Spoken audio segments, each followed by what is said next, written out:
আনুমানিক 10টার দিকে আমাদের কয়েকজন বাংলাদেশি আপনার ভারত থেকে আমাদের দেশে তারা আসে আর কি, কোনো রকম বৈধ কাগজপত্র ছাড়া। তো বিএসএফ মনে করেছিল যে এই 5 জন যারা বাংলাদেশি ওখান ইন্ডিয়া থেকে আসলো, তাদেরকে সহায়তা করার জন্য বাংলাদেশি কোনো লোক সহায়তা করেছে।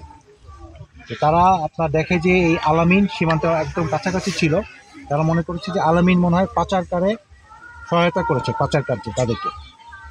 তো এটা তারা ভুল বোঝাবুঝির মাধ্যমে আসলে তাকে আপনার এখান থেকে ধরে নিয়ে যায় সীমান্ত। তো এটা পরে তারাও চেক ব্যাক করছে, আমরা কনফার্ম করছি যে আলামিন আসলে একজন সাধারণ এখানকার খেটে খাওয়া লোক, সীমান্ত এলাকা তার বাসা। তো তার এটা বোঝার পরে আলামিনকে আমাদেরকে এখন 10টার সময় তাকে নিয়ে গিয়েছিল।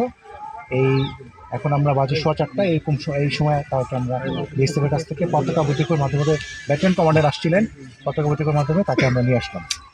আসলে বর্ডারটা এরকম আপনার এই এটা আইডেন্টিফাই করাটা খুব ডিফিকাল্ট। ওরা কিছুটা বাংলাদেশের মধ্যে চলে আসছিল, এটার ব্যাপারে আমরা তাদেরকে কড়া প্রতিবাদ জানিয়েছি যে কোনোভাবেই আপনারা আমাদের দেশের সীমানা, আন্তর্জাতিক সীমা রেখে যেটা আছে যদি ক্রস না করে, তাদেরকে বলা হয়েছে।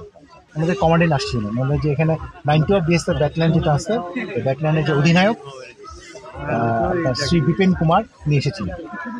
তারা জানেন যে বিজিবি হচ্ছে আমাদের দেশের সীমান্তে নিরাপত্তা এবং আস্থার প্রতীক। এটারই কিন্তু একটা আপনারা দেখলেন এখন।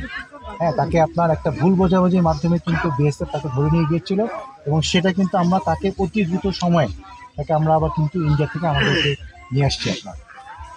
আমি বলতে পারি যে গ্রামবাসীরা আশ্বস্ত থাকতে পারে যে আমরা আমাদের নিরাপত্তার স্বার্থে যে কাজ করছি, এটা আমরা সবসময় ইনশিওর করব এবং এটা আপনার নিশ্চিত করা হবে।